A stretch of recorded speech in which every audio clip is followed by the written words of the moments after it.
Picture this under the dim glow of torchlight. A group of ancient priests gathers around a massive stone altar, their chants rising into the night as they prepare to offer something unthinkable to their gods. Not gold, not food, but a human heart still beating. This wasn't some scene from a horror movie. It was real. It was life and death in the Aztec Empire, where rituals like these were believed to keep the very sun moving across the sky. And this is just one of the 25 mind-bending, spine-chilling rituals practiced by ancient cultures that we're about to uncover. Why did our ancestors do such extreme, sometimes terrifying things? What drove them to dance on the edge of sanity in the name of tradition, faith, or power? The answer lies in a world where the line between the sacred and the insane was often blurred, where rituals weren't just ceremonies, but lifelines to the divine, to survival, even to control. From blood-soaked Mayan ball games to Viking funerals that sent warriors into the afterlife aboard flaming ships, these practices reveal a side of humanity that's equal parts fascinating and unsettling. They force us to ask, how far would we go if we truly believed our actions held the fate of the world in balance? That's exactly what we're diving into today. Across continents and centuries, these 25 rituals will shock you, bewilder you, and maybe even make you grateful you live in the modern era. But more than that, they'll show you how creativity, fear, and devotion could twist into something extraordinary, and sometimes something dark. So if you're ready to step into the shadows of history, where the unbelievable was just another Tuesday, let's begin. Trust me, by the end, you'll never look at ancient cultures the same way again. The ancient Mayans didn't just play ball games for fun, they played for blood. Imagine stepping onto a narrow stone court flanked by towering walls, knowing that defeat could mean losing more than just the match. This was the Mesoamerican ball game, a brutal sport where players used their hips, elbows, and knees to keep a heavy rubber ball in play.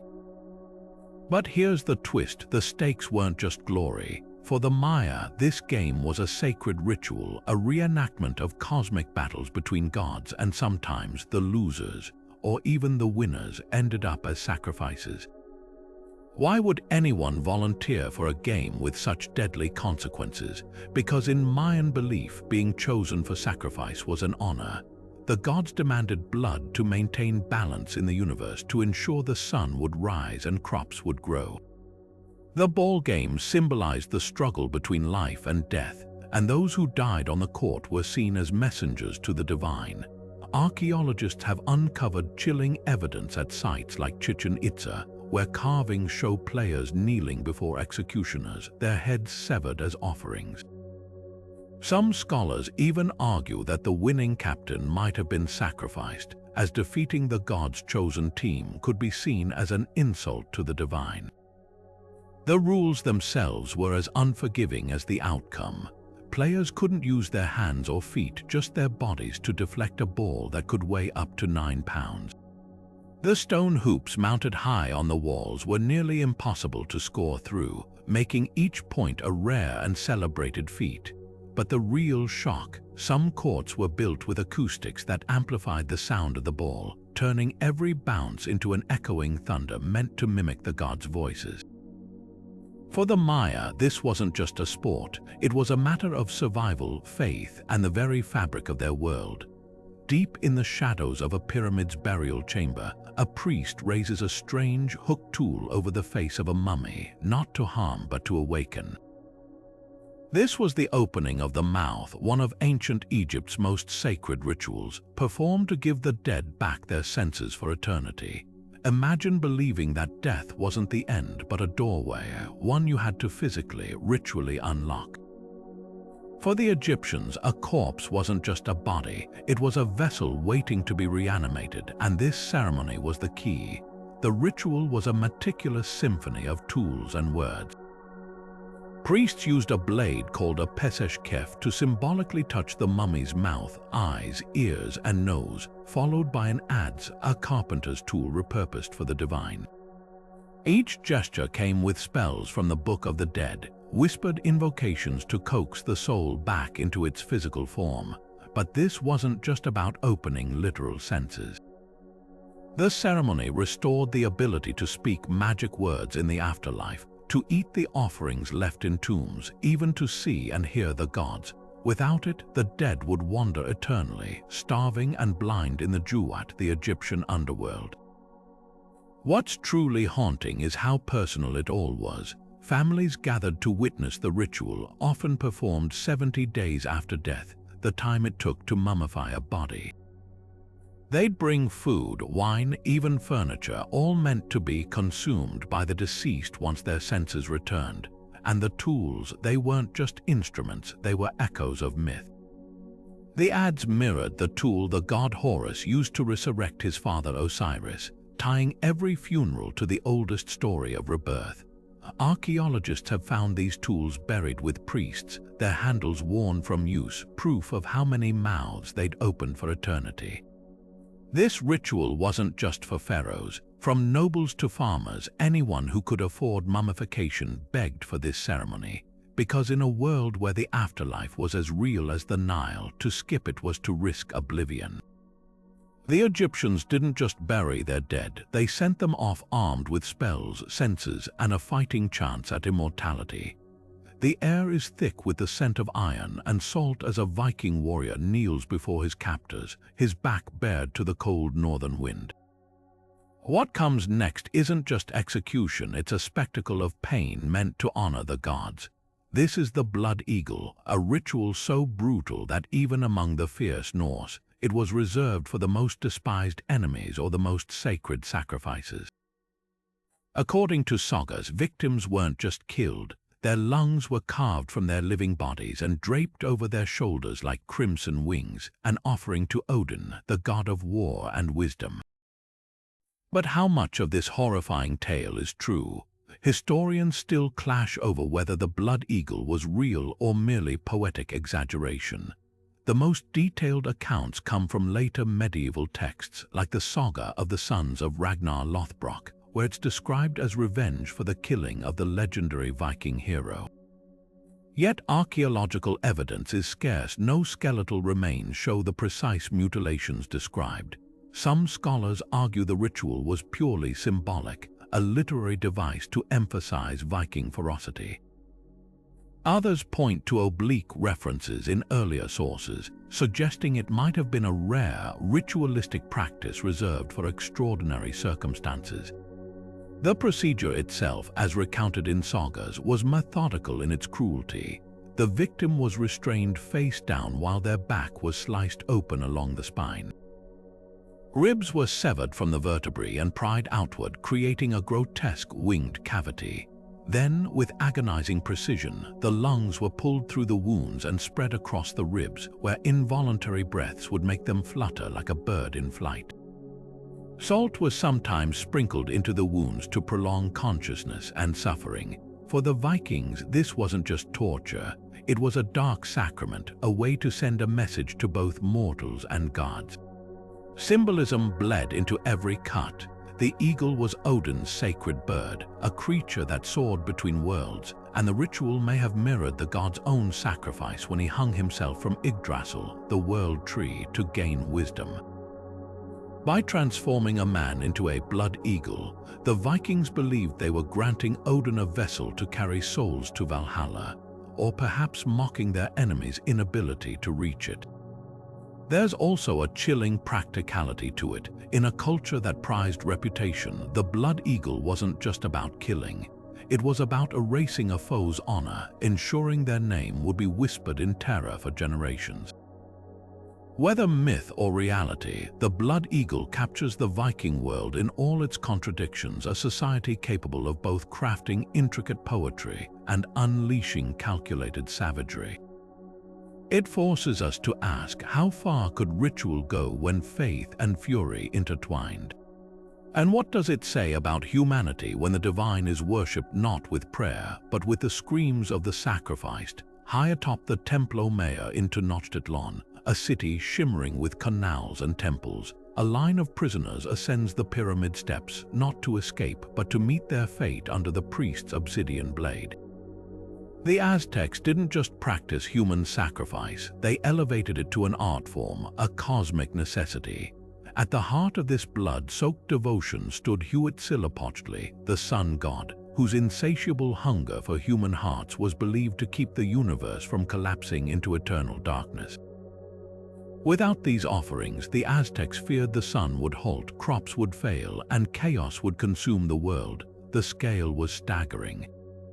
Historians estimate that during the reconsecration of the Great Pyramid in 1487, as many as 80,000 captives were sacrificed over 4 days, a number so vast that some scholars debate its accuracy, but even conservative estimates paint a picture of systematic, ritualized slaughter. Victims weren't just killed, they were transformed into vessels for the divine. Priests, clad in black robes crusted with dried blood, would stretch each captive over the sacrificial stone, slicing open the chest with a razor-sharp obsidian knife to extract the still beating heart. This organ, steaming in the cold morning air, would be raised toward the sun, a direct offering to Huitzilopochtli before being placed in a sacred vessel called a kuoxakali, often shaped like an eagle or a jaguar. The body would then be rolled down the pyramid steps where butchers awaited to flay the skin, sometimes dressing statues of gods in the flesh or crafting ceremonial garments for priests.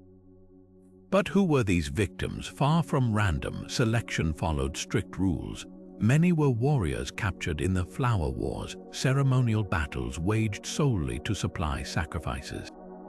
For the Aztecs, dying on the altar was a fate more honorable than perishing in battle. It meant feeding the gods directly, securing a place in the highest heavenly realm.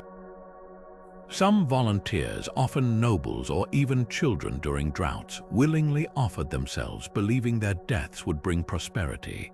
The Aztecs even had a sacred drink called water of the gods, laced with a sedative to calm those who wavered at the last moment.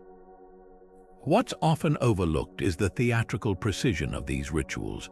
Drums pounded as crowds watched from the plaza below, chanting in unison. The timing was celestial sacrifices peaked during solstices or eclipses, moments when the gods' hunger was thought to be greatest. Even the knives had meaning. Obsidian, volcanic glass sharper than steel, symbolized the boundary between life and death. Every drop of blood was a currency, a bargaining chip with the divine. To modern eyes, it's easy to dismiss this as mere brutality, but for the Aztecs, sacrifice was an act of reciprocity. The gods had given their own blood to create humanity. How could humans refuse to repay the debt?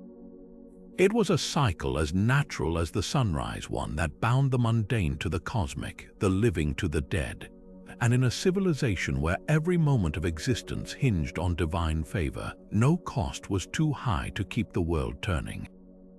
Beneath the marble columns of Rome's grand temples, a priest crouches over the still warm body of a freshly slaughtered sheep, his fingers probing its innards not for meat but for messages from the gods. This was the art of Haruspex, where every curve and blemish of an animal's liver held secrets of the future.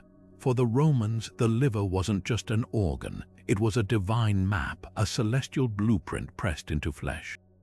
And interpreting its signs wasn't superstition, it was statecraft. Emperors delayed battles, senators overturned laws, and entire campaigns were abandoned based on the whispers read in these bloody entrails. The ritual began with meticulous precision.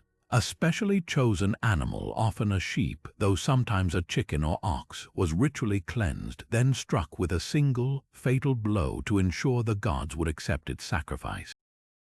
As the creature collapsed, the Haruspex, a priest trained in the Etruscan tradition, would slice open its abdomen, carefully extracting the liver intact. Any tear or slip could render the omens void. The organ was then laid on a bronze model called a liver tablet, divided into sections mirroring the heavens. Each zone corresponded to a different deity, and every anomaly, a lobe too large, a vein out of place, was a coded message. a fissure might warn of betrayal, while an unusually smooth surface could signal divine favor.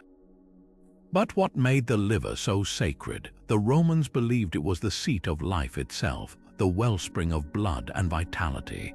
To examine it was to peek into the god's ledger, where fate was literally written in flesh. Historical accounts describe haruspices spotting shapes within the liver's texture, a raven's beak for impending conflict, a serpent's coil for hidden danger. Some interpretations were so precise they bordered on absurd. One record claims a priest foretold a senator's death after finding a tiny spear of discolored tissue. The stakes were staggering. Before crossing the Rubicon, Julius Caesar reportedly consulted haruspices, though he famously ignored their warning, a decision that reshaped history. Even skeptics like Cicero admitted the practice's political power, noting how omens could sway public opinion overnight, and the system had checks. If a liver's signs were ambiguous, additional animals might be sacrificed until the gods spoke clearly. What's often forgotten is the globalization of this ritual. As Rome expanded, so did haruspice, blending with local traditions from Gaul to Syria. The Emperor Claudius even established a formal college of haruspices, bureaucratizing the divine. Yet by the empire's twilight, the practice faded, branded as pagan by rising Christianity. Today, archaeologists still uncover bronze liver tablets, their surfaces etched with the names of forgotten gods, silent witnesses to an era when politics and prophecy bled together. For the Romans, the future wasn't written in stars or bones. It pulsed, warm and wet, in the palm of a priest's hand. And in a world where every decision could mean glory or ruin, who wouldn't pause to read the gods' handwriting? In the moonlit forests of ancient Sparta, teenage boys moved like shadows, knives in hand, stalking human prey. This was the Crypteia, a ritual so brutal it blurred the line between training and terror.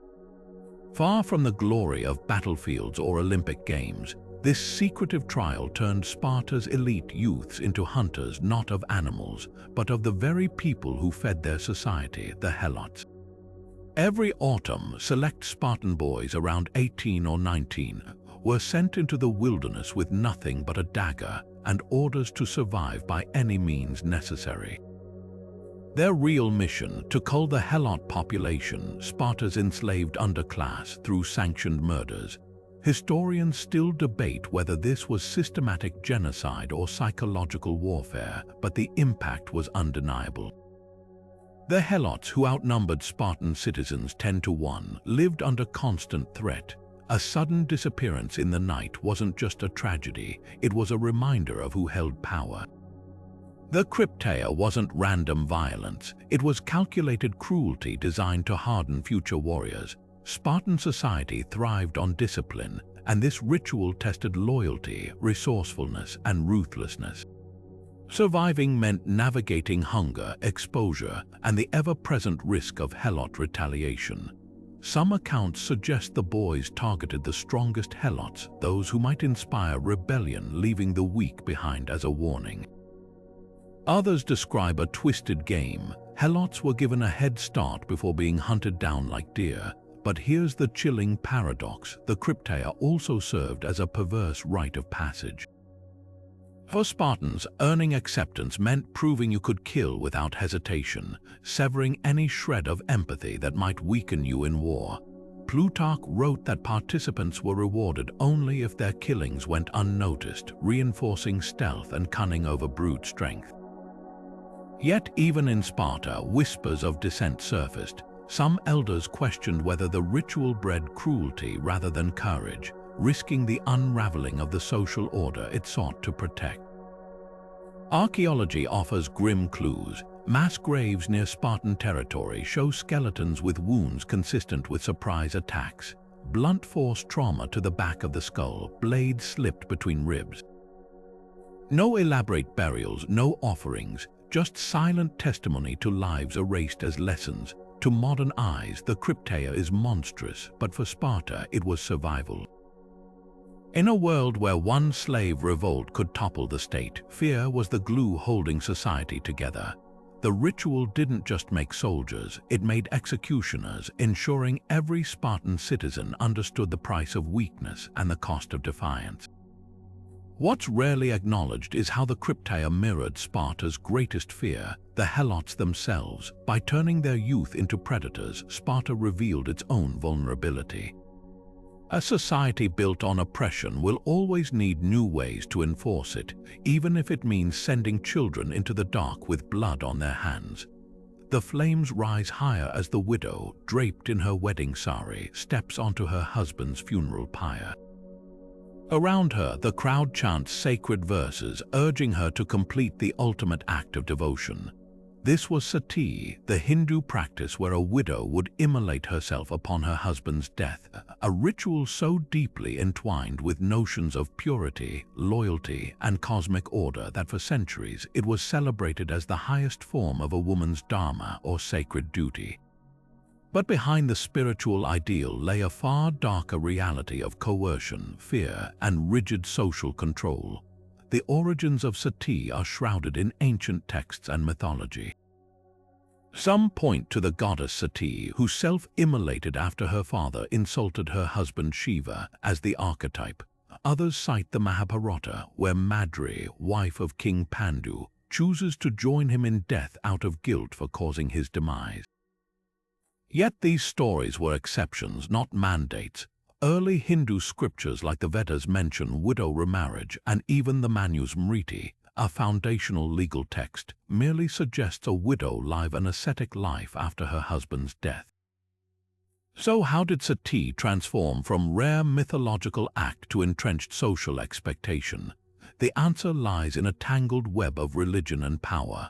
By the medieval period, certain Brahminical interpretations began framing sati as a shortcut to spiritual liberation, promising the widow and her husband eternal unity in the afterlife. Temples erected sati stones carved with images of the act, glorifying it as the pinnacle of wifely virtue. Regional variations emerged. In Rajasthan, Rajput queens practiced Johar, mass self-immolation to avoid capture by invaders, while in Bengal, the practice became disturbingly common among wealthy families, tied to property inheritance laws that left widows vulnerable. But the most chilling aspect wasn't the flames, it was the invisible forces that pushed women toward them. Social pressure was relentless. Widows faced ostracism, forced shaved heads, and exclusion from rituals. Some accounts describe families drugging reluctant widows or tying them to the pyre. British colonial records note cases where women attempted to flee, only to be dragged back by relatives wielding sticks. The term sati itself, meaning virtuous woman, became a cruel irony, a label that erased individual choice under the weight of expectation. The abolition of sati in 1829 under British rule is often framed as a colonial victory, but the truth is messier. Reformers like Roger Ram Mohan Roy campaigned tirelessly against it, while many orthodox communities resisted, claiming it was an attack on tradition. Even today, sporadic cases surface in remote areas, a grim reminder of how deeply ritual can root itself in culture. What sati reveals isn't just the extremes of devotion, but the ways societies weaponize faith to control. It asks us, when does ritual become coercion, and how long does the shadow of a flame linger even after the fire is put out? Beneath the ruins of ancient Carthage, archaeologists unearthed rows of small urns filled with charred bones, some no longer than a finger. These grim discoveries ignited one of history's most heated debates. Did the Carthaginians, Rome's fiercest rivals, really sacrifice their own children to the god Baal-Hamon? Ancient enemies like the Romans accused them of it, painting Carthage as a land of unimaginable cruelty. But was this truth or propaganda, a sacred rite or a smear campaign? The answer lies somewhere in the ashes. The ritual, known as Molk, appears in Carthaginian inscriptions as an offering to Baal-Hamon and his consort Tanit. Ancient historians like Diodorus Siculus describe harrowing scenes, infants placed in the outstretched arms of a bronze statue, its hands tilted so the child would roll into a pit of flames below. Parents were forbidden to weep as drums drowned out cries, a detail so chilling it feels tailored to shock. Yet for centuries, scholars dismissed these accounts as wartime slander until excavations in the 20th century revealed Tophet's sacred precincts stacked with remains. One site held over 20,000 urns, many containing bones of newborns or fetuses. The inscriptions tell a haunting story: to our Lord Baal Hammon, that which was vowed. But here's where it gets complicated. Modern forensic studies show not all the bones bear burn marks, and some urns hold animals alongside infants. Could this have been a cemetery for children who died naturally, their remains symbolically offered to the gods? Or was Molk a last resort during crises like sieges or plagues, when desperation overrode morality? Carthage wasn't alone in this suspicion. Neighboring cultures like the Phoenicians may have practiced similar rites, and even the Bible references child sacrifice in the Valley of Hinnom. The debate reveals as much about us as it does about Carthage. For Romans, condemning Molk justified their destruction of the city in 146 BC. Yet Rome itself exposed infants to the elements, a slower form of abandonment. Perhaps what horrified them wasn't the act itself, but who was doing it. Carthage's real crime wasn't cruelty, it was difference. Today, the Tophets stand as silent witnesses. Were they altars of atrocity or sacred nurseries for souls returned to the gods? The bones won't say, but they force us to ask, how thin is the line between ritual and horror, and when does faith become a mirror for our darkest fears? In the quiet hills of Eleusis, just outside Athens, thousands of ancient Greeks gathered each year under the cover of night, bound by a secret so potent that revealing it carried a death sentence. This was the Eleusinian Mysteries, a clandestine cult promising initiates a glimpse beyond the veil of death, and a fate better than the dreary underworld awaiting ordinary souls. At its heart lay the myth of Demeter and Persephone, a mother's grief over her daughter's abduction by Hades and the cosmic bargain that birthed the seasons. But for initiates, this wasn't just a story. It was a key to immortality, unlocked through a potent brew, sacred dramas, and rituals so tightly guarded that even today, their full nature remains a mystery. The journey began with a grueling test. Initiates walked the sacred way from Athens to Eleusis, a 14-mile trek mirroring Demeter's desperate search for Persephone. Upon arrival, they fasted, bathed in the sea for purification, and sacrificed a pig, a symbol of fertility and decay. Then came the kykeon, a barley-based drink scholars believe contained ergot, a fungus with LSD-like properties. Sipped at a critical moment in the rites, it likely triggered visions, perhaps of Persephone's return from the underworld or Demeter's joy at their reunion. These hallucinations weren't mere spectacle, they were the crux of the mysteries. Ancient accounts speak of initiates emerging, stricken with awe, having seen the divine directly, with promises that death would no longer terrify them. What set Eleusis apart was its inclusivity. Unlike most Greek rituals, it welcomed anyone, men, women, even enslaved people, so long as they spoke Greek and hadn't committed murder. For over 1,000 years, from the Bronze Age to Rome's Christian era, figures like Plato and Cicero underwent these rites, yet despite its popularity, the inner sanctum's secrets never leaked. The penalty for disclosure was execution, and the threat worked. Even volatile politicians like Alcibiades, accused of parodying the rites, faced exile or death. The silence wasn't just fear, it was reverence. Initiates described experiencing something ineffable, a wordless truth about life and death.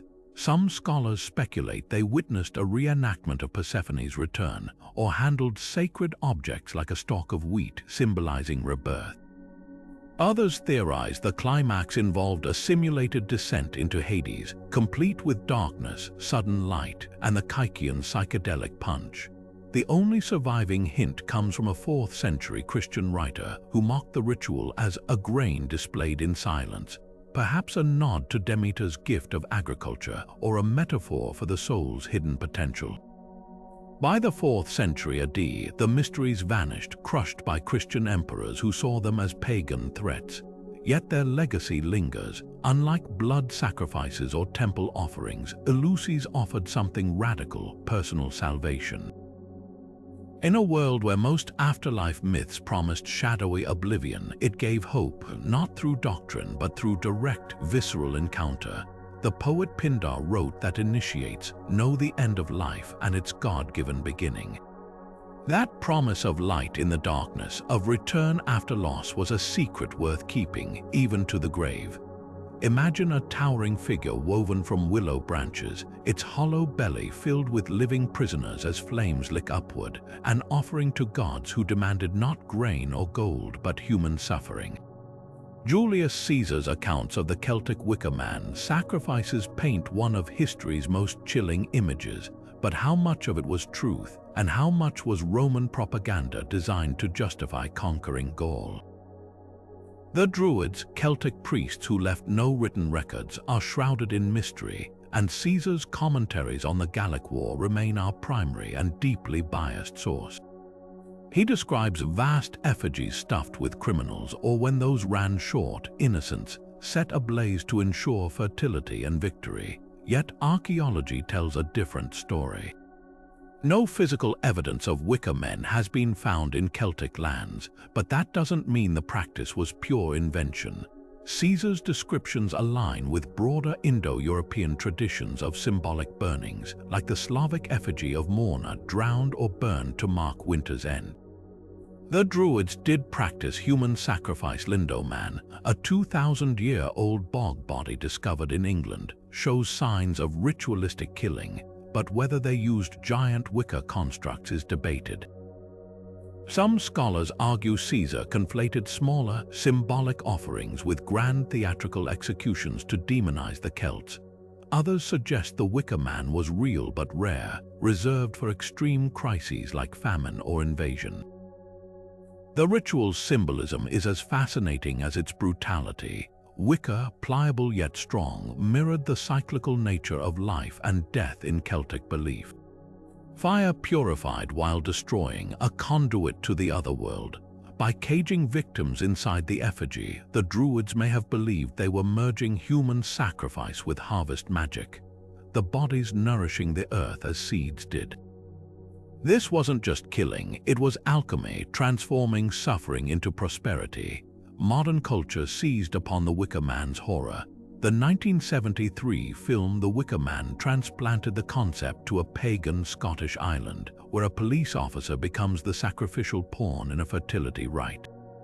Though fictional, the movie tapped into primal fears of ancient rituals surviving in secret, a theme that still chills audiences today. Ironically, the film's climax, with its now iconic screaming silhouette engulfed in flames, owes more to Christian imagery of hell than historical druidism. The Wicker Man endures because it straddles the line between myth and possibility. It forces us to confront how easily fact can twist into legend, and how the shadows of the past linger in our stories. Were the Celts truly the barbarians Rome painted them as, or did their rituals, however severe, reflect a worldview where no life was taken without purpose? The wicker burns away, but the questions remain. High in the snow-laced mountains of northern Japan, a monk kneels in a dimly lit chamber, sipping a poisonous tea, not to die but to transform. This was the first step of Sokushinbatsu, an excruciating, decade-long ritual of self-mummification practiced by Buddhist ascetics seeking to become living Buddhas. Unlike Egyptian mummies preserved by others after death, these monks aim to achieve enlightenment by turning their own bodies into eternal relics through sheer will, and a grueling process that blurred the line between devotion and slow suicide. The journey began with a diet so extreme it defied biology. For 1,000 days, monks ate only nuts, seeds, and bark from Japanese pine trees, a resin-rich diet believed to purge bodily fluids and fat while embalming tissues from within. Another 1,000 days were spent consuming nothing but toxic yoroshi tree sap, the same lacquer used to waterproof bowls. This poison, inducing vomiting and sweating, further dehydrated the body and repelled insects. Finally, the monk would enter a cramped, underground stone chamber connected to the surface by a bamboo air tube. Seated in lotus position, he'd ring a bell each day to signal he still lived. When the ringing stopped, attendants sealed the tomb for 3 more years. If the body remained incorrupt, a feat achieved by fewer than 24 monks in history, it was enshrined as a Sokushin Batsu, a flesh and bone testament to spiritual mastery. The science behind this macabre process is as fascinating as the faith that drove it. The pine bark diet created an internal environment hostile to bacteria, while the oroshi sap acted as a natural preservative. The sealed burial chamber, cooled by mountain air, essentially freeze-dried the remains. Modern forensic studies of Sokushin Batsu mummies reveal skin stretched taut over bone, organs shrunken but intact, and even traces of toxic compounds still embedded in the tissue centuries later.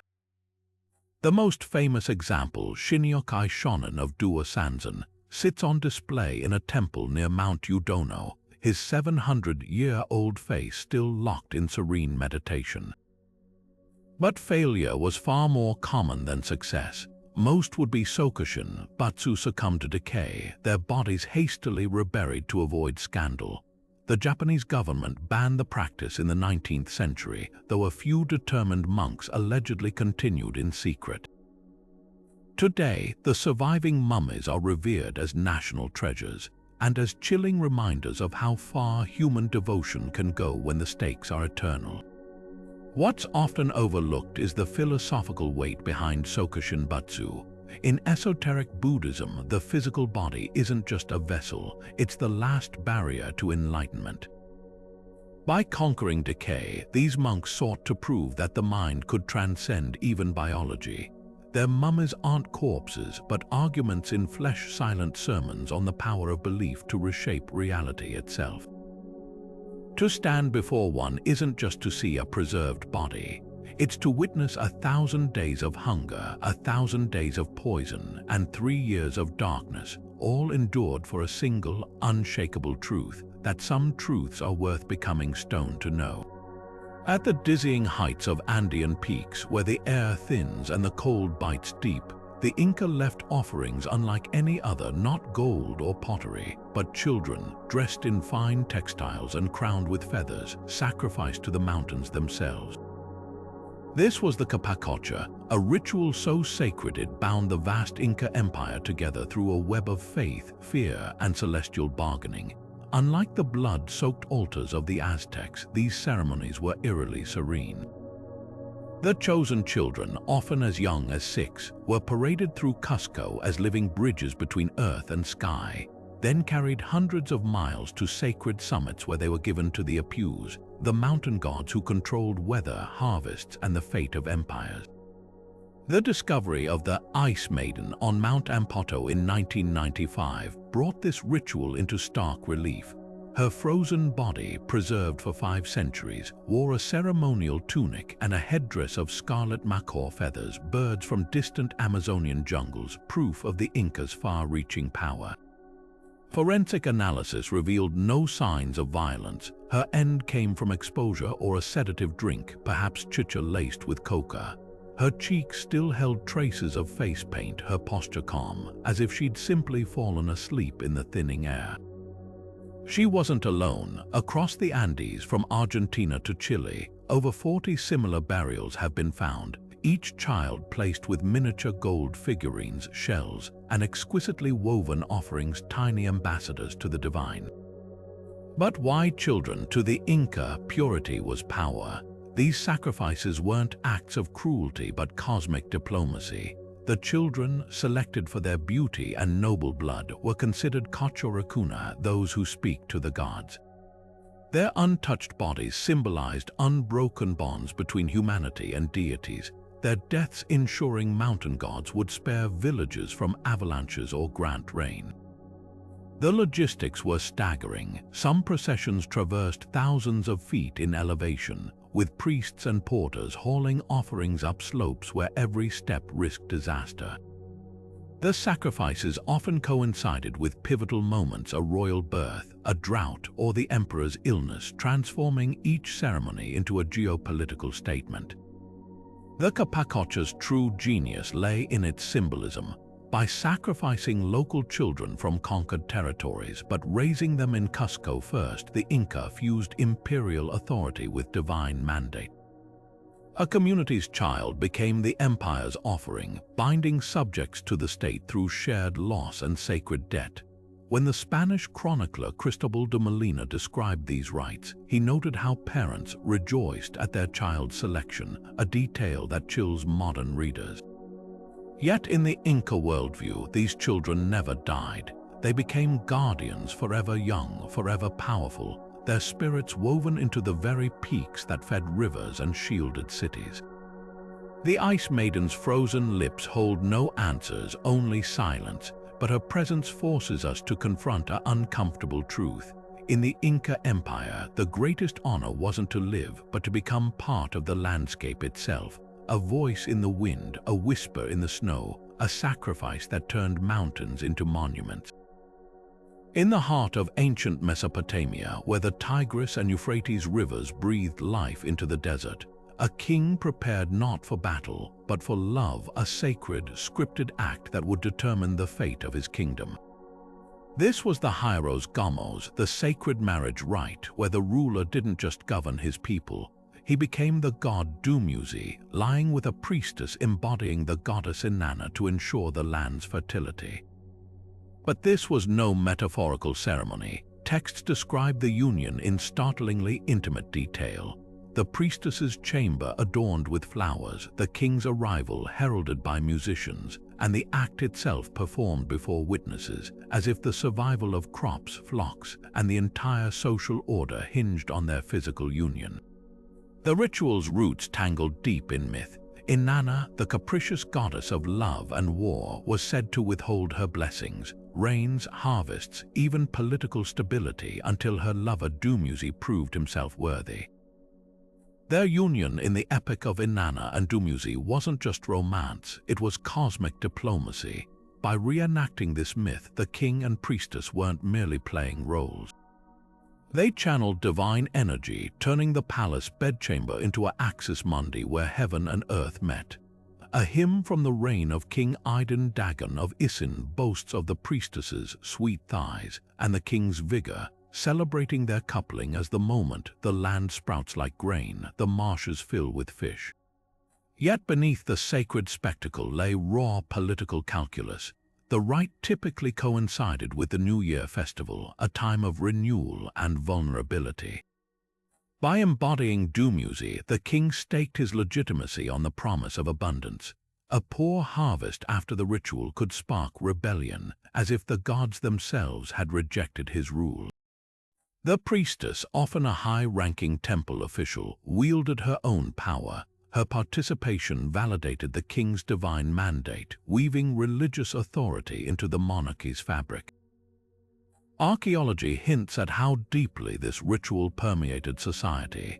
Cylinder seals depict couples embracing beneath date palms, their intimacy framed by symbols of prosperity. Temple archives list lavish offerings for the ceremony: barley beer, honey, woven linens, while omens warned of dire consequences if the rite was neglected. Should the king fail to lie with the hierodule, enemy lands will rise. Even the architecture reflected its importance. The Jiparu, a temple complex in housed the priestess and hosted the ritual, its walls inscribed with prayers for fertility. The sacred marriage rite's legacy outlasted Mesopotamia. Some scholars trace echoes of it in later traditions, from the bridal mysticism of medieval Christianity to certain Hindu temple rituals. But what makes it truly remarkable is its duality, an act both deeply personal and ruthlessly public, where love and power intertwined so tightly that neither could exist without the other. In a world where the divine was as real as the floodwaters, the king's most vital duty wasn't waging war or passing laws. It was ensuring that for one sacred night he could convince his people, and perhaps himself, that he was more than mortal. Perched on a wind-scoured plateau in the Himalayas, a body lies wrapped in white cloth, not buried, not burned, but deliberately exposed to the elements and the circling vultures overhead. This is the Tibetan sky burial, a funeral practice as starkly beautiful as the landscape itself. Far from the macabre spectacle outsiders might imagine, this ritual is grounded in profound Buddhist teachings on impermanence and compassion. When a Tibetan dies, the body isn't clung to as a relic of the person. It's seen as an empty vessel, a shell to be returned to the cycle of life in the most direct way possible. The process begins with careful preparation. Lamas recite prayers for days to guide the soul through the bardo, the transitional state between death and rebirth. Then the body is carried to a designated sky burial site, often atop remote cliffs where the air hums with the sound of wings. Here, the Rogyapa, or body breakers, perform their sacred duty. With ceremonial knives, they dismember the corpse in precise stages, flesh separated from bone, organs laid out like offerings, while mantras echo across the rocks. Nothing is wasted. Even the bones are crushed and mixed with tsampa, roasted barley flour, to be consumed by the birds. To Tibetans, these vultures aren't scavengers, they're dakinis, celestial beings who carry the soul skyward. What unsettles outsiders most, the apparent violence of the dismemberment, is, in fact, the ritual's deepest act of generosity. In a land where the rocky soil makes burial nearly impossible and timber is too scarce for cremation, sky burials solve a practical problem. But more importantly, they embody the Buddhist ideal of selflessness. By giving their bodies to nourish other creatures, the dead perform a final act of charity, a last letting go of attachment. The speed with which the vultures complete their work is even seen as auspicious, a sign the deceased lived virtuously. Modern sky burials continue despite China's historical restrictions on Tibetan Buddhist practices. Today, families still transport loved ones to sites like Drigung Til Monastery, where the rituals remain largely unchanged for centuries, yet misconceptions persist. Tourists sometimes trespass with cameras, treating these sacred spaces as morbid photo ops, prompting authorities to enforce strict bans on photography.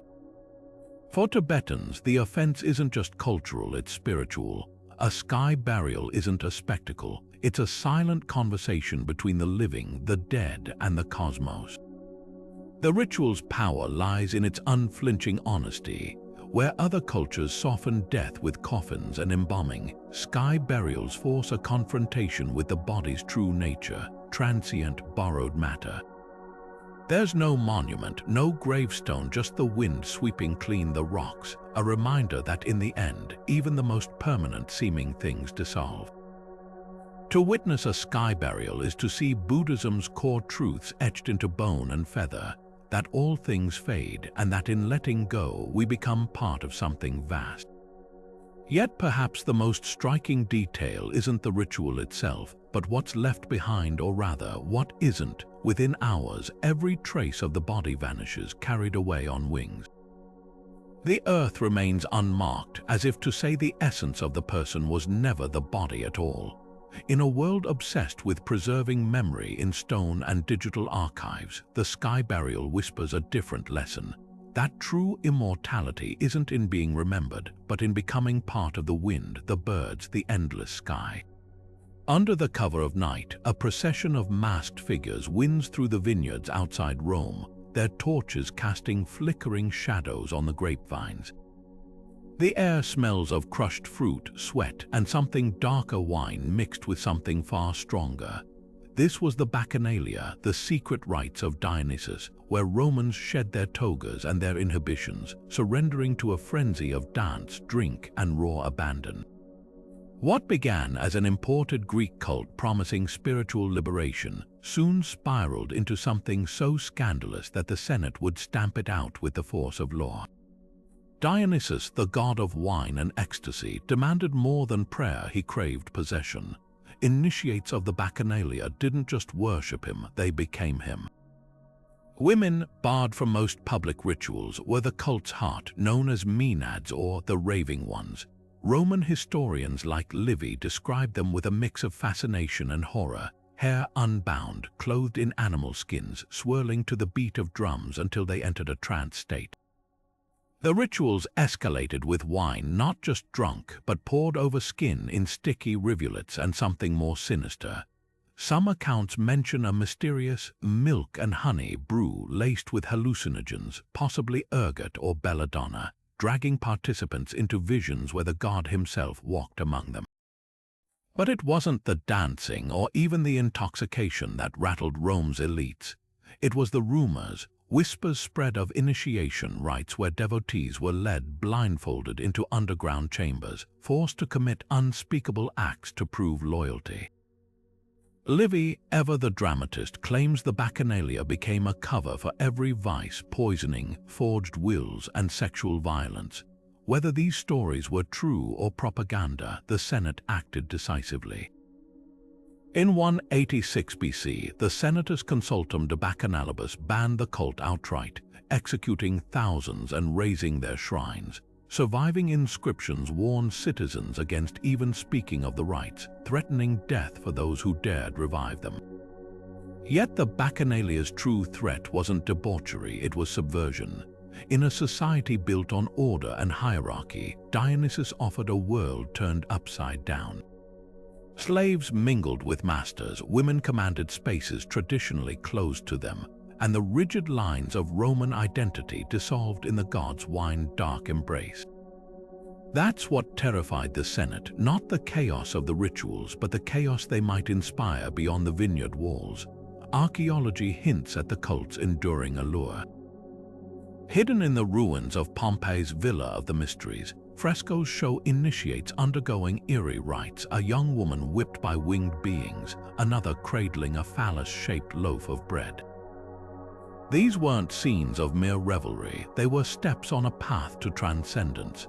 The Bacchanalia didn't just break rules, it shattered the idea that rules were sacred. Modern scholars debate whether the cult was truly as lurid as Livy claimed, or if its repression reflected Rome's fear of foreign influence and female agency. Either way, the legacy lingers. In every carnival masque, every grape-stomping festival, even in the rebellious heart of rock concerts, there's an echo of those forbidden rites, the human longing to lose control, if only for a night, and touch something wilder than civilization allows. The Senate could ban the Bacchanalia, but they couldn't kill the god in the wine. Dionysus always finds a way back. In the lush valleys of ancient Hawaii, a fisherman might return from the sea with his catch, only to face execution for a crime as simple as eating in the same hut as his wife. This was the power of the kapu system, a web of sacred laws so strict that even stepping in the shadow of a chief could be a death sentence. More than just rules, these taboos were the invisible threads holding Hawaiian society together, dividing men from women, commoners from nobles, and humans from the gods. But what began as divine order would crumble under the weight of its own brutality, thanks to a queen who dared to eat dinner with her husband's successor. The kapu system wasn't arbitrary cruelty, it was cosmic maintenance. Hawaiians believed the gods demanded perfect balance, and breaking kapu, whether by fishing during spawning season or letting a woman's shadow fall on a man's food, risked floods, volcanic eruptions, or famine. The punishments were immediate and extreme. A commoner who ate forbidden foods like pork or bananas reserved for chiefs might be clubbed to death on the spot. Women caught dining with men were often strangled or drowned. Even something as mundane as a pregnancy could become deadly. Expectant mothers were confined to special huts, their very presence considered dangerous to sacred spaces.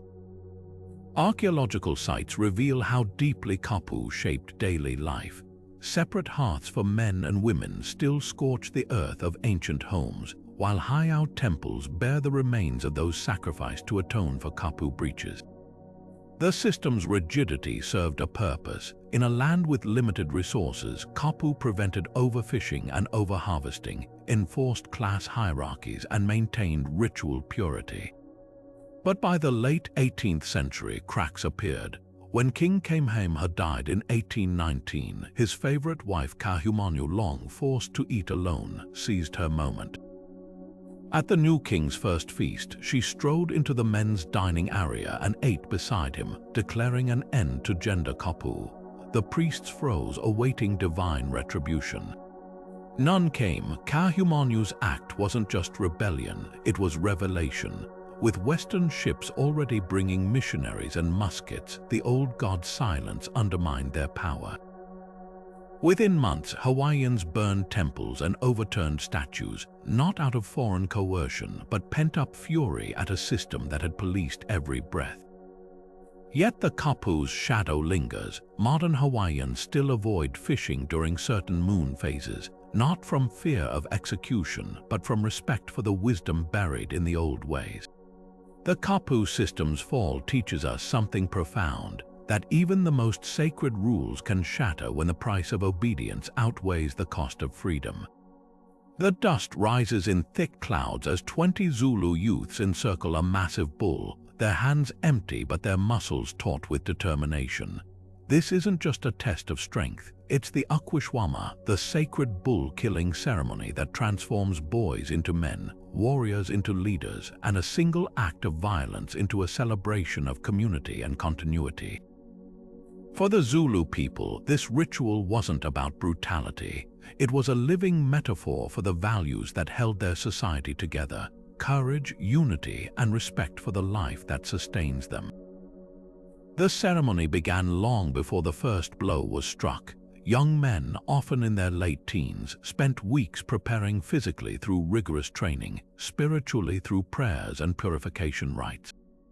When the day arrived, the chosen bull, a symbol of the king's strength and the nation's vitality, was driven into an open kraal. There were no weapons, no tools, just bare hands and collective will.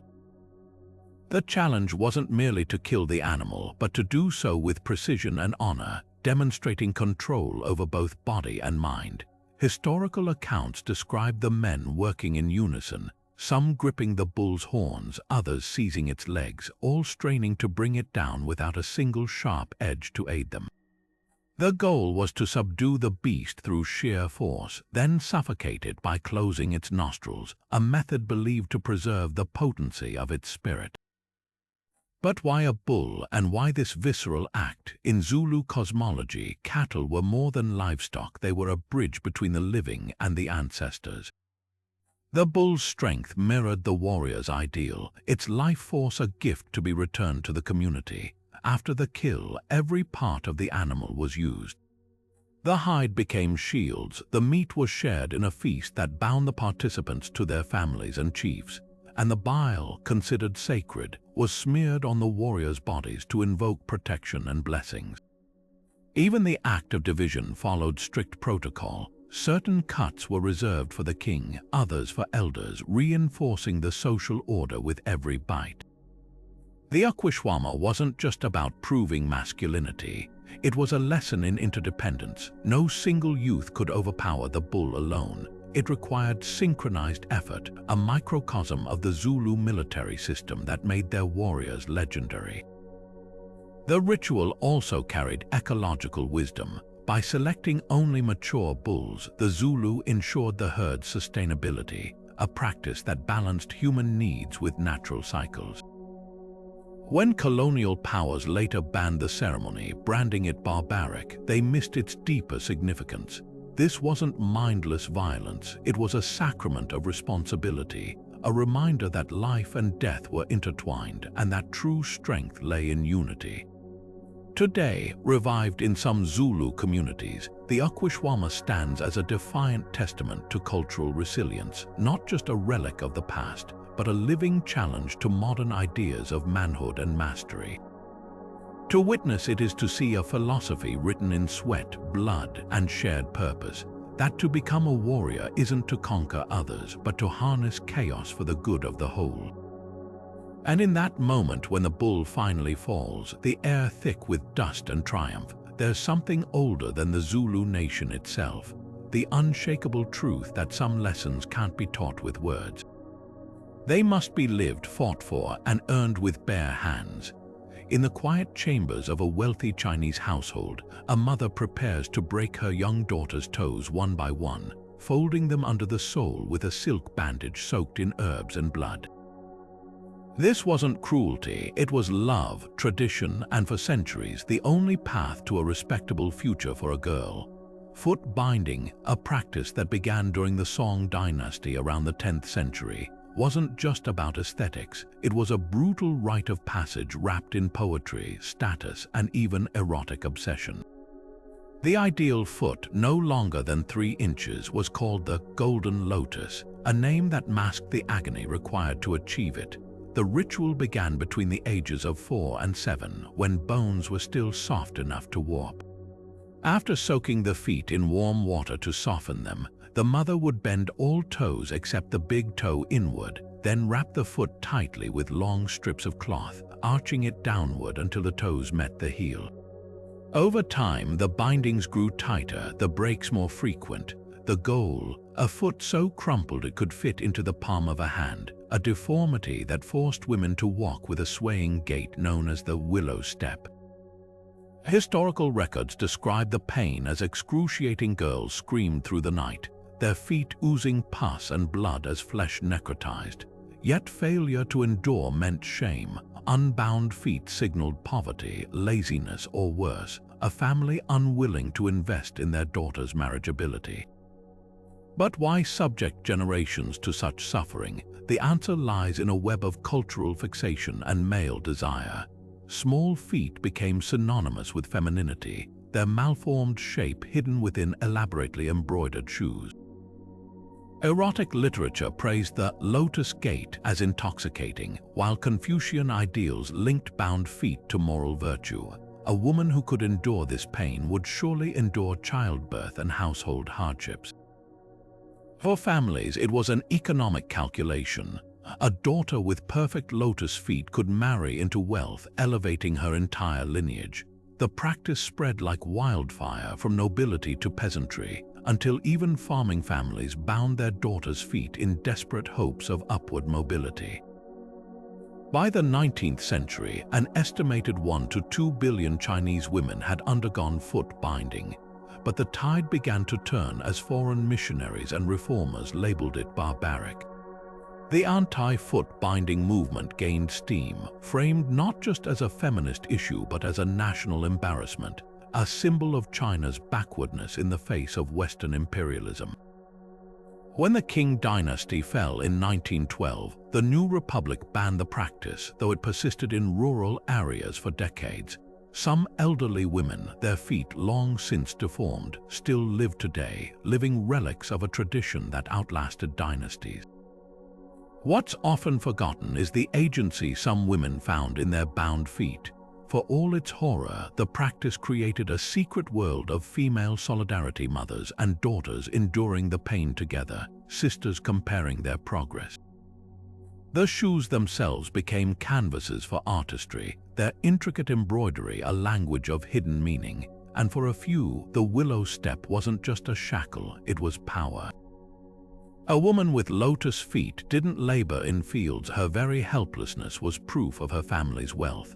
Foot binding's legacy is a paradox, a tradition born from beauty, sustained by pain, and abolished in the name of progress. Yet its shadow lingers in modern beauty standards, a reminder of how deeply culture can carve itself into flesh. The last lotus shoes may sit in museums now, but the question they whisper is timeless. How much suffering will we endure for the sake of being loved? The longships didn't just carry Vikings across storm-tossed seas, they carried them into eternity. For Norse elites, a burial wasn't complete unless they were laid to rest in the vessel that defined their lives, surrounded by treasures, sacrificed animals, and sometimes even loyal servants who joined them willingly or by force. These ship burials were more than grand funerals, they were cosmic launch pads designed to propel the dead through the 9 realms to Valhalla, where Odin's hall awaited the bravest warriors. Take the Oseberg ship discovered in Norway in 1904. Beneath a massive mound of earth lay a lavishly carved longship, its oak timbers cradling the bodies of two women, one likely a queen or high priestess, the other possibly her slave. The grave goods whispered of power and prestige: silk garments from distant Byzantium, ornate sledges, even a cart with intricate carvings of Norse myths. But the most haunting detail: 15 horses, 6 dogs, and 2 oxen lay slaughtered around them, their bones arranged as if frozen mid-movement. This wasn't random violence. Each animal had a role: horses for riding into the afterlife, dogs for hunting, oxen for pulling the cart that would carry their mistress through the underworld. The ritual itself was a theatrical masterpiece. After dragging the ship ashore, crews would build a burial chamber amidships, stuffing it with armor, weapons, and personal items. A comb, a gaming board, a chest of spices, everything needed for the journey ahead. Then came the sacrifices. Some accounts describe thralls or enslaved people given a final meal of drugged porridge before being strangled or stabbed to accompany their masters. Skeletons found in graves like Gokstad show signs of violent death, their bodies placed near the ship's stern as if manning the oars one last time. But why ships? In Norse cosmology, water wasn't just a barrier, it was a bridge between worlds. The ship symbolized transition, carrying the soul through the foggy waters of Niflheim to the golden gates of Valhalla. Some sagas even describe ghost ships seen sailing inland long after burial, their spectral crews still bound for the afterlife. The Vikings didn't just bury their dead. They launched them. What modern excavators often overlook is the soundscape of these rituals. Imagine the creak of ropes as the ship was dragged into position, the lowing of cattle before the blade fell, the skald's voice rising in a funeral dirge. This was death as spectacle, a communal event that bound the living to the dead through shared memory. When the mound was finally sealed, it wasn't just a grave, it was a beacon. A reminder that even in death, a Viking's journey wasn't over. It had simply changed course. The true brilliance of these burials lies in their duality.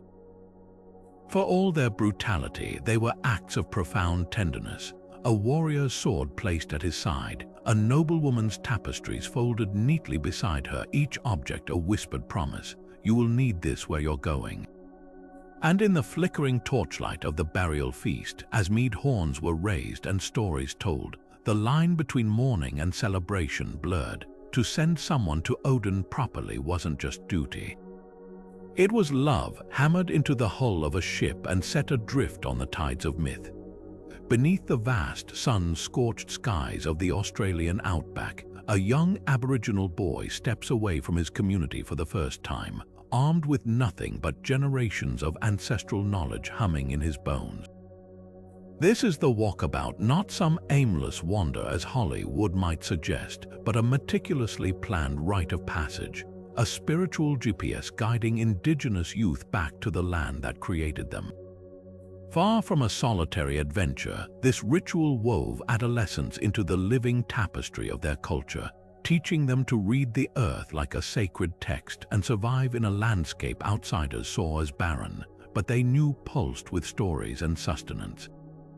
The walkabout wasn't just survival training, it was a curriculum written in the stars, the tracks of animals, and the whispers of the wind.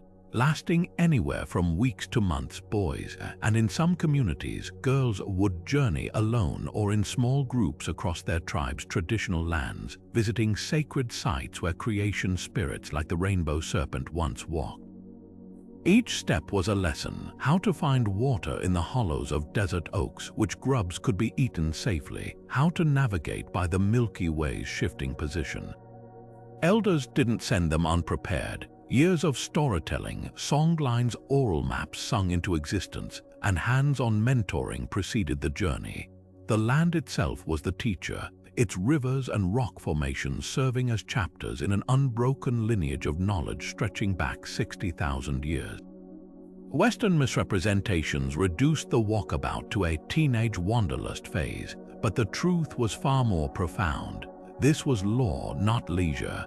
Participants followed strict protocols, avoiding certain areas during sacred seasons, leaving offerings at ritual sites, singing under their breath to announce their presence to ancestral spirits. Breaches carried consequences, not punishment from elders, but from the land itself.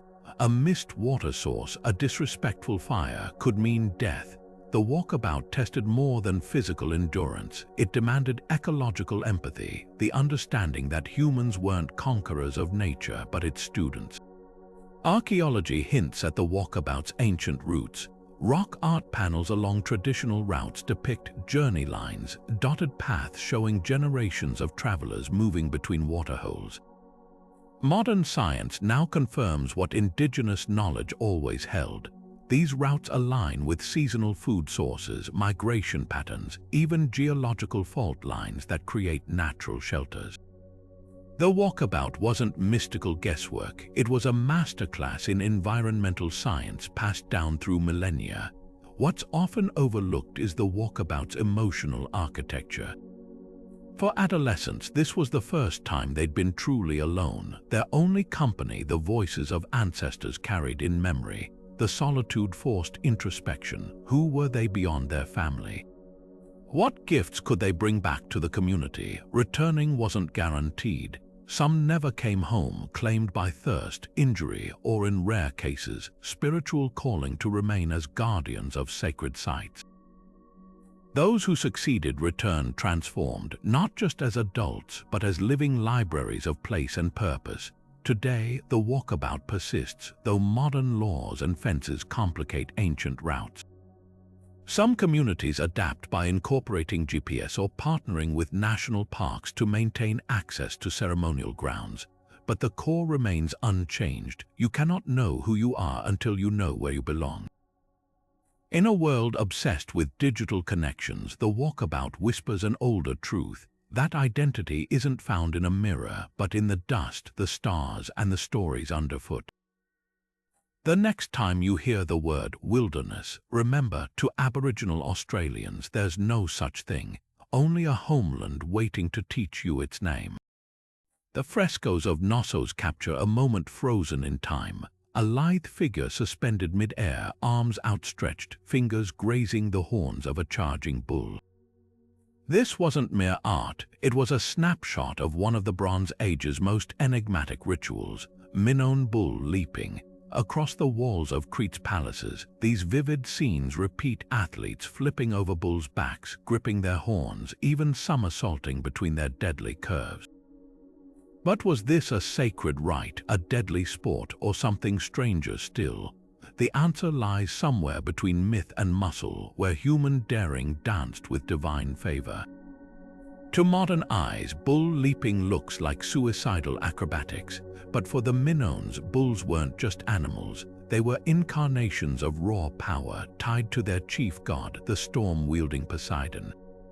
Frescoes show both men and women participating, their lean bodies clad only in loincloths and elaborate jewelry, moving with a grace that suggests years of training. The act itself followed a precise choreography. One leaper would grasp the bull's horns, using the animal's own jerking motion to vault skyward, while another waited behind to catch the airborne performer. The margin for error, none. A mistimed jump meant goring, trampling, or worse. Archaeologists still clash over its purpose. Some argue bull leaping was a rite of passage, a trial by horn and hoof to prove adulthood. Others see it as a symbolic reenactment of myths, perhaps the legend of the Minotaur, where youth sent into the labyrinth had to confront a half-bull monster. But the most tantalizing theory, that this was a form of ritual theater, a spectacle to honor the gods while dazzling crowds. The bull's strength represented untamed nature, the leaper's agility, human mastery over chaos. Together, they enacted a drama of balance and risk, where every successful leap reaffirmed the Minoan's covenant with the divine. The logistics boggle the mind.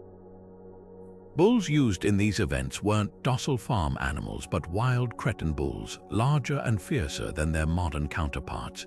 Training them would have been near impossible, suggesting the leapers adapted to each bull's unpredictable behavior in real time. Fresco fragments reveal nets or ropes around the arena's edge, hinting at safety measures or traps to corral the beasts.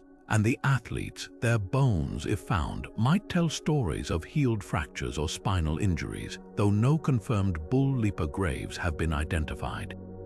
What's often overlooked is the gender fluidity in these images. Unlike contemporary civilizations where religious roles were strictly divided, Minoan women appear as active participants, their bare-chested figures defying later Greek taboos. This wasn't just sport, it was a societal statement, a blurring of roles as dynamic as the leaps themselves. The silence of Linear A, the undeciphered Minoan script, leaves us guessing. But the frescoes scream louder than words. In those swirling blues and ochres, we see not just a ritual but a worldview. One where humanity didn't cower before nature's fury but pirouetted over it, turning terror into transcendence. The bull leapers didn't conquer the beast, they borrowed its power, if only for a heartbeat, and in that suspended moment touched the divine. Perhaps that's why the images still mesmerize us. Not because they show a ritual we understand, but because they capture something primal, the audacity to look danger in the eye and leap. The drums begin at dawn, their steady pulse echoing across the Great Plains as dancers step forward, their eyes fixed on the sacred cottonwood tree standing at the center of the circle.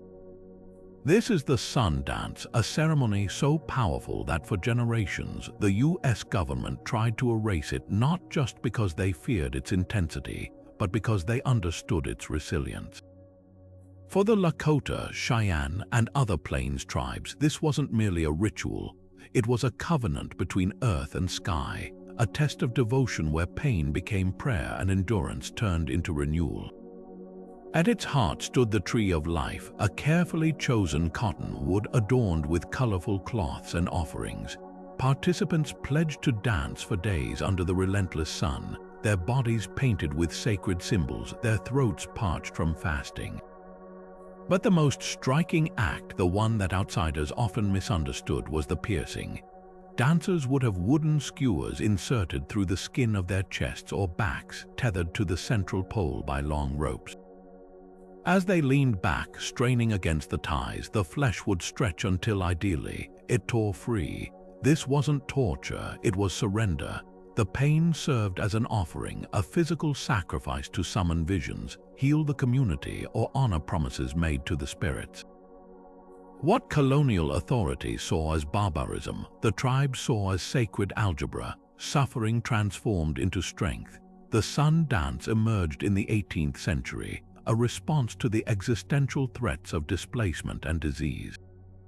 As buffalo herds dwindled and treaties were broken, the ritual became a spiritual anchor, a way to channel despair into endurance. Participants didn't seek pity, they sought transformation. Visions received during the dance guided warriors in battle, healed the sick, or revealed future leaders. The ceremony wasn't just about individual ordeal, it wove the entire community together. Women sang support, elders blessed the dancers, and children watched, learning the stories etched in every step. Then came the bans. In the late 19th century, the US government criminalized the Sun Dance, along with potlatches and other indigenous ceremonies, under the guise of civilizing native peoples. Authorities feared its power to unite tribes and stoke resistance. Dancers were imprisoned, medicine bundles burned, and sacred objects confiscated. But the rituals didn't die, they retreated. Some tribes performed the ceremony in secret, far from government outposts, while others adapted, masking the dance as a 4th of July celebration to avoid suspicion. The bans weren't lifted until 1978 with the American Indian Religious Freedom Act, but the damage lingered. Lost songs, forgotten protocols, severed lineages. The cost of suppression was immeasurable. Today, the Sun Dance thrives, though debates over authenticity and adaptation continue. Some tribes have revived older forms of the ritual, while others integrate modern elements, like using antiseptics on piercings. Critics argue this dilutes tradition, but practitioners counter that survival itself is an act of defiance. the essence remains unchanged, the tree still stands, the drums still call, and the dancers still offer their bodies as bridges between worlds. Perhaps the most profound lesson of the sun dance isn't in the pain, but in the persistence. When governments tried to cut the threads of indigenous spirituality, the people tied them back together, not as they were, but as they needed to be. The ceremony endures not because it's frozen in time, but because it breathes, adapting without breaking.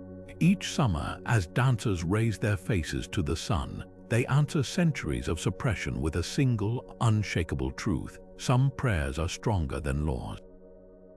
Perched on a barren hilltop outside ancient Persepolis, a circular stone platform stands open to the sky, not as a monument, but as a final resting place where the dead were left not to the earth, but to the beaks of vultures and the scorching sun. This was the Dakma, or Tower of Silence, the Zoroastrian answer to one of humanity's oldest questions: how to honor the dead without defiling the sacred elements of creation. For followers of Zarathustra, death wasn't just an end. It was a spiritual contamination requiring meticulous handling. Unlike cultures that buried or burned their dead, the Zoroastrians developed a method as stark as it was reverent, exposing corpses to the elements, letting carrion birds strip the flesh clean so the soul could ascend untainted. The ritual began with precise purification. After death, the body was washed with gomez, unconsecrated bull's urine believed to neutralize corruption, then dressed in simple white muslin.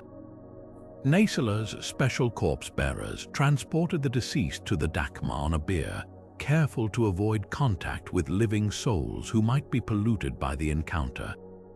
Once atop the tower, the body was placed in one of 3 concentric rings: men on the outer circle, women in the middle, children in the innermost ring, and left to the mercy of the skies. The logic was ecological as much as theological. Vultures could reduce a body to bones in under an hour, far faster than burial or cremation, while the Persian sun bleached the remains white.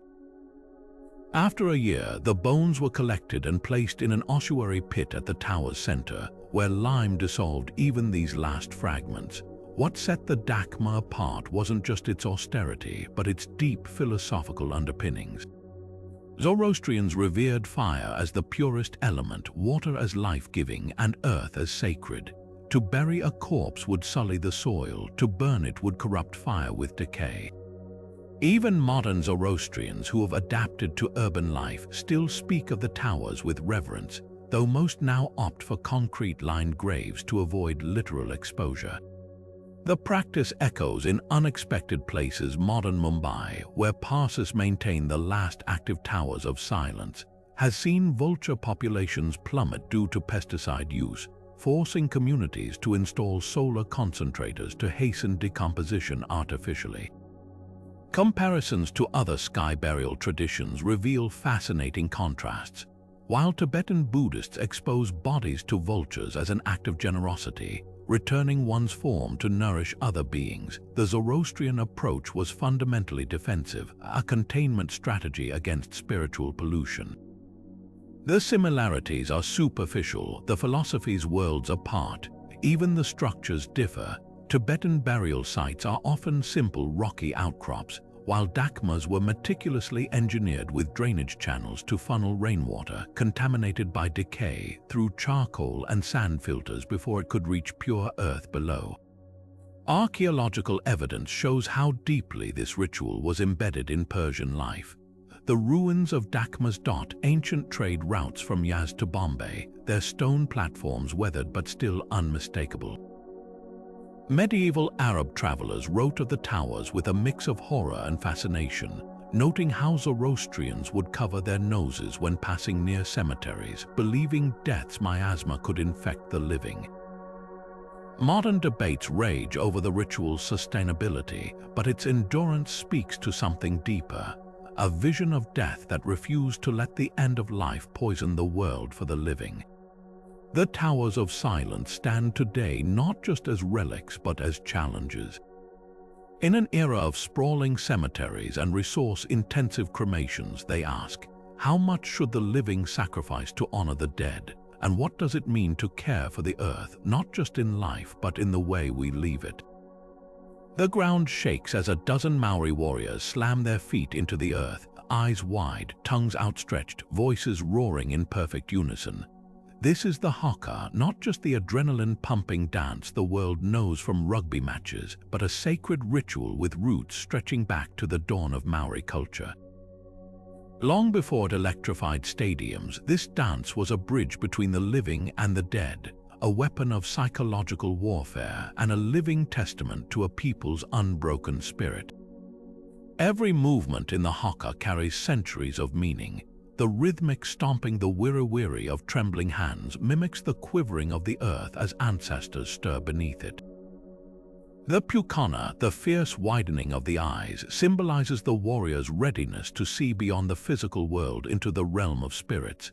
Even the tongue, thrust defiantly downward, isn't mere theatrics. It's a direct challenge to enemies, invoking the Maori deity Tumatoanga, god of war. Historically, hakas weren't performed for entertainment. They were battle preludes composed for specific conflicts and believed to channel ancestral strength. Warriors would recite lineage in the lyrics, naming forebears whose mana. Spiritual power would flow into their limbs. Some hakas even contained coded strategies, with movements mapping out attack plans under the enemy's nose. But the haka's power wasn't just in intimidation. It was a covenant. The Ka-mate haka, famously used by the All Blacks, traces back to the early 1800s, when Chief Tiroparaha composed it after narrowly escaping death by hiding in a food pit. Its lyrics, "I die, I live, I die, I live," aren't just chants. They're a survivor's gratitude to the ancestors who sheltered him. This duality, fierce yet deeply spiritual, is what sets the haka apart. Unlike the war dances of other cultures, which often focus solely on aggression, the haka weaves together past and present, the dead and the living, into a single explosive moment. The modern revival of the haka is as gripping as its history. For decades, colonial forces suppressed Maori culture, banning language and traditions. But the haka refused to die. It resurfaced in protests during the 1970s Maori Renaissance, performed on parliament steps and land rights marches, its unshakable rhythm becoming the heartbeat of resistance. Today, it's a global phenomenon, but its soul remains Maori. Schools teach it not as performance, but as Tikanga correct protocol. Every new generation learns that the haka isn't about perfect synchronization. It's about wakapapa, the unbroken chain of identity. What outsiders often miss is the haka's versatility. There's no single version. There are hakas for weddings, welcoming dignitaries, even funerals, each with distinct steps and meanings. The Kapa o Pango, created for the All Blacks in 2005, includes a throat-slitting gesture that sparked controversy, until Maori elders explained it symbolized drawing energy into the body, not violence. That's the haka's enduring lesson. It demands to be understood on its own terms. So when you see those warriors slap their thighs and roar, remember, you're not just witnessing a dance. You're seeing a people's history written in muscle and breath, a ritual that refused to be silenced, and a challenge that echoes across oceans. This is who we are. Hear us. High on the windswept plateaus of Tibet, a lone figure sits amidst the bones of a charnel ground, reciting a haunting melody, not to banish demons, but to invite them to a feast. This is Churd, the radical tantric Buddhist practice where monks and yogis don't just confront their darkest fears, they offer their own flesh as a sacred banquet. Unlike rituals that seek protection or victory, Churd flips the script entirely.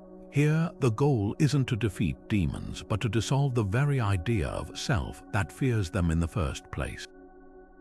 The ritual begins with a visualization so vivid it borders on hallucination. Practitioners use a trumpet carved from a human femur to summon hungry spirits and malevolent forces. As the eerie notes echo across the mountains, they imagine slicing open their own bodies with a ceremonial knife, transforming their bones, blood, and organs into an offering of unimaginable generosity. The demons aren't metaphors. In the practitioner's mind, they're horrifyingly real, gnashing teeth, twisted limbs, the embodiments of disease, jealousy, and death. Yet instead of fleeing, the Cherdpa practitioner welcomes them not as enemies but as honored guests at a macabre banquet. What sounds like a nightmare is in fact a masterclass in ego dissolution. The ritual's founder, the 11th century Yogini Machiglabdran, taught that demons aren't external monsters but projections of our own clinging. By feeding them the illusion of a separate self, the body we're so desperate to protect, we starve them of their true power, our fear. This isn't masochism, it's alchemy. The practitioner isn't destroying themselves, they're breaking the mirror of identity that distorts reality. Modern neuroscience offers an eerie parallel. Studies on advanced meditators show reduced activity in the default mode network, the brain's selfing circuitry during practices like Cherd, suggesting the ritual literally rewires perception. The tools of Cherd are as symbolic as they are unsettling. The Kangeling's bone origin reminds practitioners of life's impermanence, while the Damaru, a drum made of skullcaps, keeps rhythm with the heartbeat of existence itself. The ritual often takes place in graveyards or caves, liminal spaces where the boundaries between life and death blur.